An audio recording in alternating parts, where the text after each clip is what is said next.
When we think of the Middle Ages, we imagine knights in shining armor, castles towering above valleys, queens in silk gowns, and peasants working in the fields.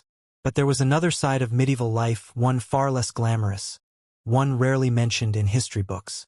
It was the daily struggle with something so basic yet so universal that every single person faced it: going to the toilet. Yes, behind the heavy stone walls of castles and the wooden huts of villages, people had to deal with the same human reality we do today. But unlike us, they had no toilet paper, no modern plumbing, and very different ideas of cleanliness. The question is simple: how did people in the Middle Ages wipe? The answer, however, takes us on a journey through shocking details, surprising creativity, and habits that to modern ears sound almost unbelievable. For the poorest peasants, the answer was whatever nature provided. In the fields, after work, or by the side of a river, they would grab handfuls of straw, hay, or dried grass. Moss was another common option, soft and abundant in forests. In some parts of Europe, smooth leaves were favored, though in winter this became a problem. Sometimes people even used snow, crude but effective, especially in the cold north. In towns and villages, things weren't much better. Many houses had simple pits dug outside, and next to them, people kept rags or old cloth. But here's the shocking part: these cloths weren't always personal. Families sometimes shared them, washing them only occasionally in a bucket of water. Imagine the smell, the germs, the risk of disease, and yet for medieval people this was normal. In castles and monasteries, there was a slightly more sophisticated version. Records describe what was called a gomp stick, a sponge or rag attached to a wooden handle. This tool was dipped into water and reused again and again, often by different people. In communal monasteries, it was not unusual for dozens of monks to share the same cleaning cloths. Today, the thought makes us shiver, but in their world, this was simply routine. Meanwhile, in colder regions like Scandinavia, people often preferred stones. But not just any stones. They searched for smooth, rounded ones from rivers or beaches, polished by nature. In some coastal villages, seashells were used the same way. Imagine the harshness of such tools, and yet they were considered practical and reusable. And then there were the wealthy nobles who had the luxury of choice. Chronicles suggest that in rare cases, lords and ladies used fine pieces of linen or wool, soft and expensive enough to be discarded after use. For the richest, this was a symbol of status. Even in the most private of matters, they could show their wealth.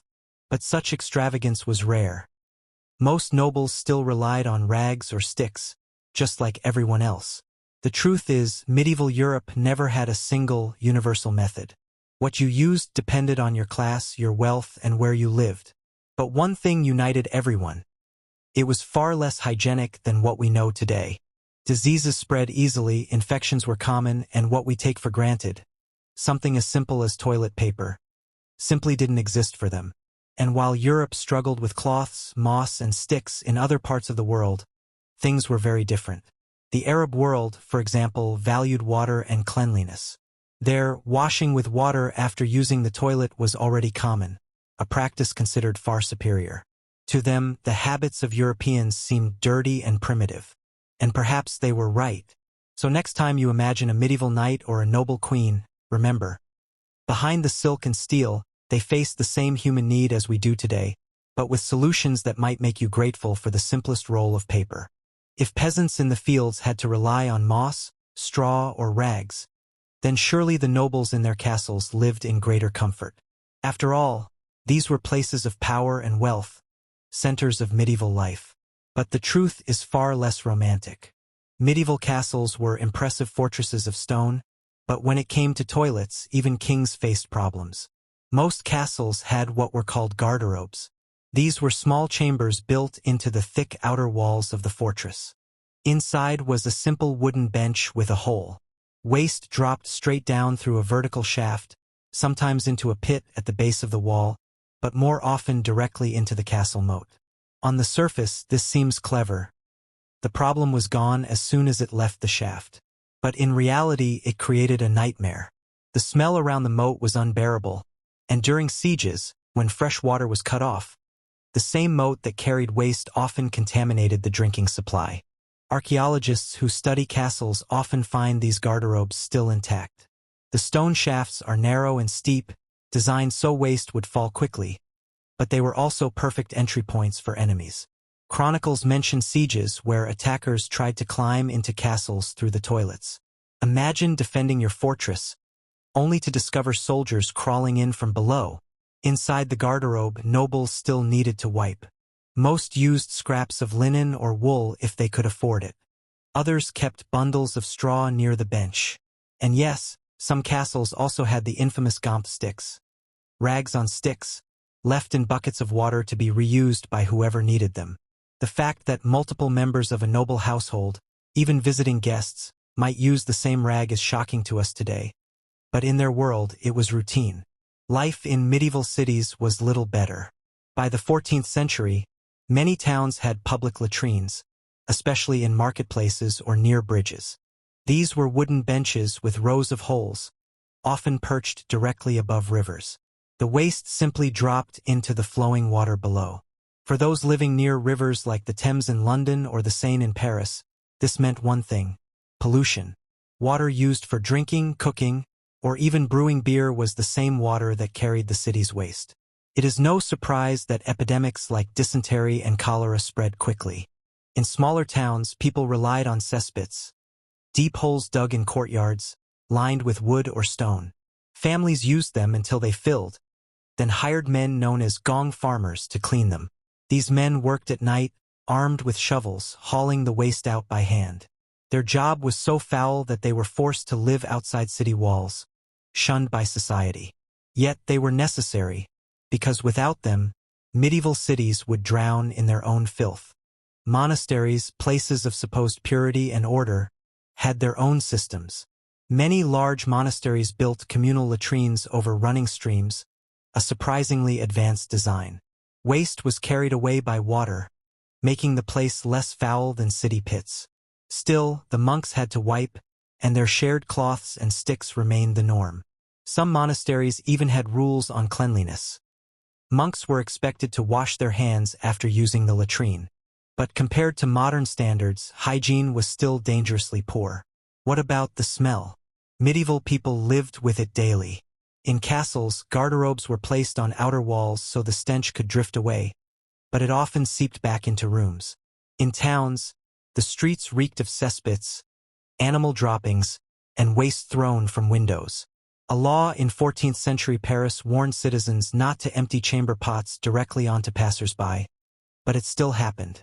Imagine walking through narrow streets, dodging buckets of filth raining from above. And yet, medieval people accepted this as normal. They decorated garderobe walls with herbs, hung sprigs of lavender or rosemary to mask the odor, and sprinkled straw on floors to absorb moisture. Wealthy nobles burned incense in their chambers, while poor peasants simply endured the stench. Through all this, the act of wiping was often secondary. For many, the main concern was simply finding a place to relieve themselves without being seen or shamed. Privacy was a luxury, and in crowded cities or communal monasteries, people often had to share facilities side by side. So while castles and monasteries may have seemed more advanced than peasant huts, the truth is that their toilets were still crude, unsanitary, and dangerous. They were a reminder that, in the Middle Ages, even kings and queens could not escape the most basic and unpleasant part of human life. Once we understand where medieval people relieved themselves, the next question becomes even more curious. How exactly did they clean afterward? Today, the answer seems obvious. A roll of toilet paper is always within reach. But in the Middle Ages, such a luxury did not exist. Instead, people had to improvise with what nature or society could provide. For the poorest peasants, the solution was simple and immediate. In the countryside, they turned to moss, leaves, straw, or hay. Moss, in particular, was common in Northern Europe, where forests provided it in abundance. It was soft, absorbent, and free. Leaves were plentiful in summer, though in winter, they often froze or were unavailable. In colder months, snow itself sometimes served as a crude but surprisingly refreshing substitute. Peasants did not think in terms of hygiene the way we do today. To them, it was simply survival. In villages and towns, old cloth rags were often used. But cloth was valuable, and nothing was wasted in the Middle Ages. Families would repurpose worn-out garments into strips of fabric for the most private of needs. Here lies one of the most shocking details. These rags were often shared among households. A bucket of water might be placed nearby, and the rag rinsed and reused. Germ theory did not yet exist, so while today this sounds horrifying, medieval people accepted it as ordinary life. Monks and nuns in monasteries followed a similar practice. Chronicles describe communal cloths or sponges attached to sticks, tools passed between users, dipped into water to be cleaned. Known in some regions as gomp sticks, they were common in both monasteries and castles. Imagine dozens of monks using the same cloth day after day, with only a quick rinse in cold water. Illnesses spread easily in such conditions, though few understood why. In coastal areas, especially in Scandinavia, wiping methods grew more inventive. People there often used smooth stones or seashells. Rounded pebbles collected from rivers were popular, polished naturally by water. Shells, particularly larger and smoother ones, served a similar function. Both could be washed and reused, making them practical tools in places where cloth was scarce. Among the wealthier classes, there was greater variety. Nobles sometimes commissioned linen or woolen cloths made specifically for this purpose. These were far softer than rough rags or moss, and in some cases they were discarded after a single use. To us, this might seem like the early version of toilet paper, though far more expensive. For nobles, it was a display of luxury. Even their most private needs were met with comfort. But such extravagance was rare, and most of the aristocracy still relied on simpler methods like cloths or sticks. One fascinating contrast lies in the Arab world of the same era. While Europeans wiped with moss, rags, or stones, many Islamic societies had long embraced the use of water. Washing with water after relieving oneself was considered not only cleaner but also a religious duty, tied to ritual purity. Travelers from the Middle East often wrote in disgust about the habits of Europeans, calling them unclean and barbaric. This cultural divide shows how different ideas of hygiene shaped perceptions between civilizations. In fact, this difference in habits may have contributed to health disparities. Islamic societies, with their emphasis on washing, often fared better against diseases of poor sanitation than Europeans, who relied on shared cloths and dirty sponges. To them, Europe smelled foul and looked filthy, and they were not entirely wrong. Interestingly, not all Europeans ignored water. In some monasteries, small bowls of water were kept near latrines for rinsing, though this was rare. More often, herbs and perfumes were used to mask odors rather than remove them. For many, cleanliness meant smelling pleasant, not necessarily being free from germs. Thus, wiping in the Middle Ages was far from standardized. A peasant in the fields might reach for a handful of moss. A monk might share a communal cloth. A Scandinavian fisherman might pick up a stone, and a noblewoman might request soft linen. Each method carried risks, but each reflected the world people lived in. A world where resources were scarce, and survival mattered more than comfort. What unites them all is the lack of true hygiene. While medieval people found clever ways to solve the problem, their solutions often spread disease more than they prevented it. And yet, they endured, never realizing just how dangerous their daily habits could be. When we study the medieval world, it becomes clear that not all societies approached hygiene in the same way. In fact, one of the starkest contrasts between civilizations lay in how they handled the most basic of human needs: cleaning after the toilet. While Europe struggled with rags, moss, and sticks, other parts of the world had already embraced methods far more advanced, especially the use of water. In much of the Islamic world, cleanliness was more than a habit. It was a religious obligation. The Quran and Islamic tradition emphasized purity, and washing after relieving oneself was considered essential. In many cities, even modest homes had access to water for this purpose. People used small pitchers, known as ibrik, to pour water for cleansing. This practice, which we now call ablution, ensured that daily life was tied to hygiene in ways Europeans could barely imagine. Travelers from the Middle East who visited Europe often commented with horror at the filthy habits of Christians. To them, the idea of wiping with cloth, moss, or worse, sharing rags was unthinkable. In India and parts of Asia, water was also the norm. Ancient traditions stressed the importance of ritual purity, and washing after the toilet was seen as a necessity. The use of the left hand for this purpose became deeply ingrained in cultural customs, which is why even today, in many Asian societies, the left hand is considered unclean for eating. Europeans, who relied on physical materials like cloth or straw, saw this as strange, but in reality, it was far more hygienic. Meanwhile, in China and Japan, different solutions developed. Historical records from China suggest that as early as the 6th century, people used sheets of paper for wiping, not toilet paper as we know it today, but coarse paper made from rice straw and bamboo fibers. In Japan, sticks known as chugi were used to scrape clean, though these were kept personal rather than shared. While these methods may sound uncomfortable to us, they were steps toward a future where hygiene would evolve into something more recognizable. Back in Europe, however, progress was slow. The idea of washing with water simply did not take hold, partly because of climate, partly because of culture. Water was often considered dangerous, especially after the outbreaks of plague and disease. Many believed that bathing opened the pores of the skin and allowed illness to enter. This fear extended even to toilets. Using water for cleansing felt risky, and so people stuck with cloths, moss, or stones. Ironically, the very habits meant to protect them often made them sicker. The consequences of these differences were visible. In the Islamic world, where water was valued, cities built elaborate bathhouses. People could wash regularly, and toilets were often designed with running water. In Europe, public bathhouses existed but gradually fell out of favor, especially after the Church condemned them as sinful places of temptation. By the late Middle Ages, many Europeans bathed only a few times a year, masking odors with perfumes and herbs. Cleanliness became a matter of appearance, not true hygiene. This divide shaped how cultures viewed one another. To Muslims and travelers from the East, Europeans seemed dirty, smelly, and careless. To Europeans, their own habits felt practical and normal, and they dismissed foreign practices as strange. Yet history proved otherwise.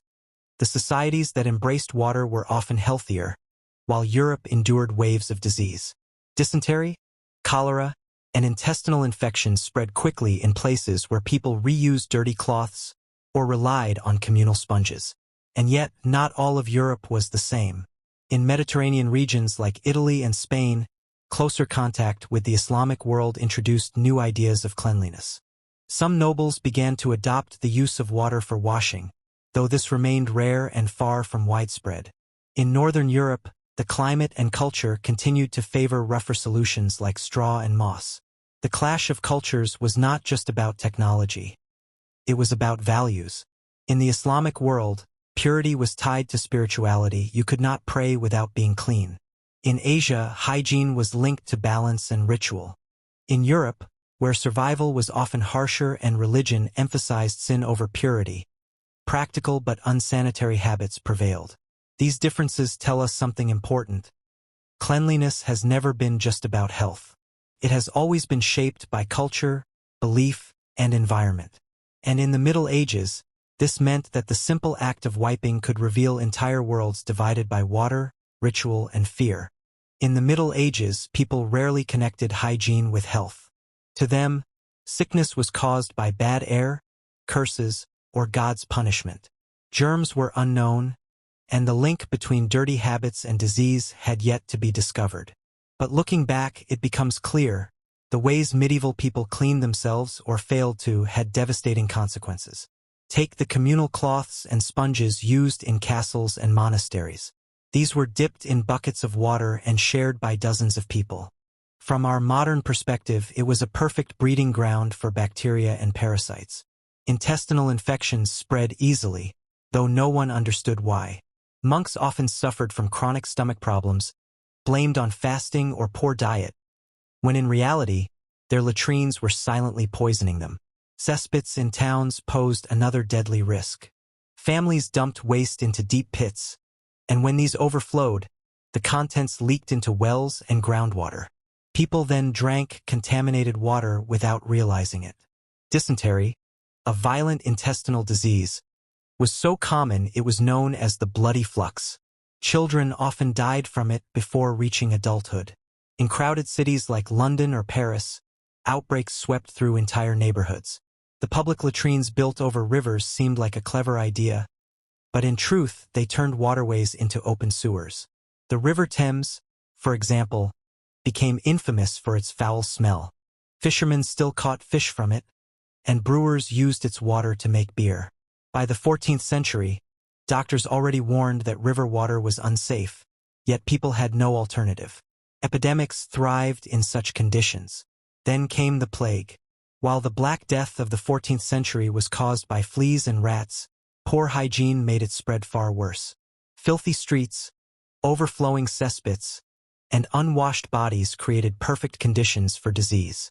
People rarely bathed, fearing that hot water opened the pores and made them vulnerable.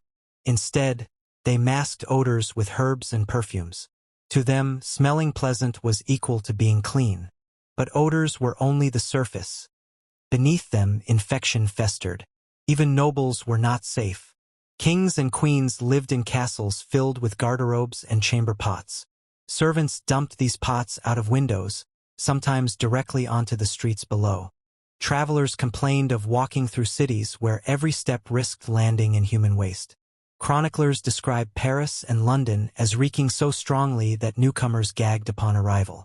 In such an environment, wiping with rags or moss was the least of the problems. Disease was everywhere. Compare this to the Islamic world, where washing with water was the norm. Travelers from Baghdad or Cairo who visited Europe were shocked by the filth. They described Europeans as people who never wash, living among stench and sickness. Their accounts may have been exaggerated, but they reflected a real truth. Societies that valued water were often healthier than those that feared it. The irony was that medieval Europeans believed dirt actually protected them. Many thought that bathing weakened the body, making it easier for illness to enter. Doctors of the time argued that bad smells, known as miasma, caused disease. So if you avoided strong odors, or masked them with perfumes, you were safe. Of course, this theory was disastrously wrong. Instead of preventing illness, it ensured that infections spread unchecked. Children were especially vulnerable. Without proper hygiene, diseases passed quickly in families. In towns, mortality rates were staggering. Some estimates suggest that half of all children never reached adulthood. Diarrheal diseases, spread by poor wiping methods and dirty water, were among the biggest killers, though medieval people blamed demons or curses. And yet, despite all this, people carried on. For them, sickness was part of life, not something that could be prevented. To wipe with moss, share a cloth, or drink from a dirty river felt normal. They had no idea that every trip to the toilet carried unseen dangers. The price of poor hygiene was written not only in death rates, but in Europe's reputation. To outsiders, medieval towns stank of filth. To peasants, nobles, and monks alike, the smell of waste was as familiar as the ringing of church bells. It was the background of their lives, the hidden shadow behind every castle and village. By the late Middle Ages, Europe was beginning to change. Trade expanded, ideas flowed across borders, and slowly so did new concepts of hygiene. But the daily struggle with toilets and wiping remained a constant reminder of how fragile life was in a world without modern comforts. The idea of toilet paper, for example, was not European at all. In China, records from the 6th century already described the use of coarse paper for hygiene. By the 14th century, Chinese emperors ordered thousands of sheets of specially made paper for their personal use, perfumed and soft, reserved for the elite. To them, this was both practical and luxurious. Yet in Europe, paper was still expensive and precious, used for writing and record-keeping. No one could imagine wasting it in a latrine. Instead, Europe clung to its old ways. Peasants continued to rely on moss, leaves, and straw. Monks and nobles still used cloths, sometimes washed, often shared. Stones, shells, and sticks remained tools of daily life in Scandinavia and coastal regions. Even the wealthiest kings, surrounded by gold and jewels, sat on garderobe benches little better than wooden planks with holes. Comfort was a rare commodity, and privacy even rarer. But little by little, attitudes began to shift. The Renaissance brought not only art and science but also new curiosity about the human body and health. Physicians began to suspect that filth might play a role in disease, even if they misunderstood how. Cities introduced stricter rules. Cesspits had to be emptied regularly, chamber pots could no longer be dumped onto the streets, and fines were imposed for polluting rivers.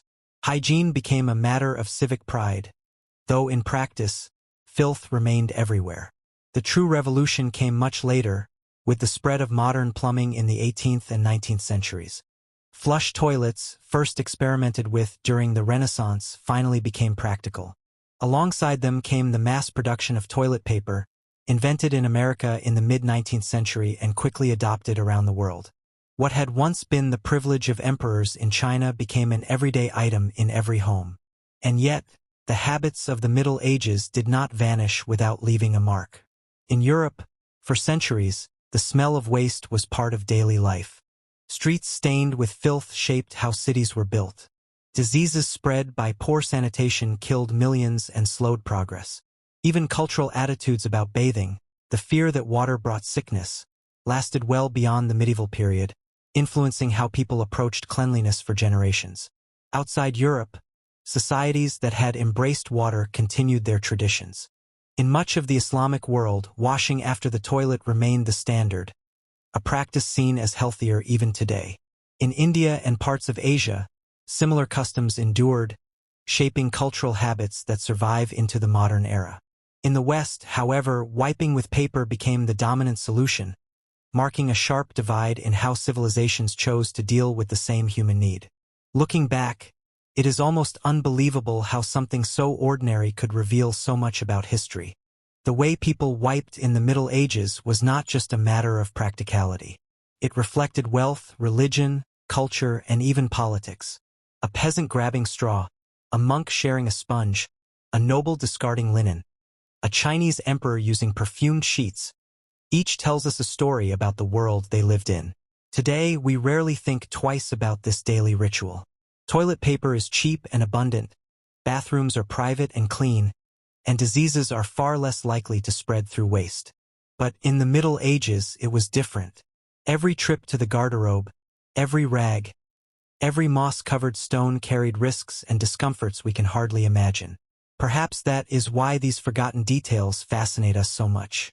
They strip away the romance of castles and knights, reminding us that beneath the armor and gowns, medieval people were just as human as we are, struggling with the same needs, but with far fewer solutions. So the next time you see a roll of toilet paper, remember, it is not just a convenience. It is the end of a long and dirty story, one that began with moss in the fields, cloths in monasteries, stones by the sea, and garderobes built into the walls of mighty castles. A story that shaped the health, the smells, and the survival of an entire civilization.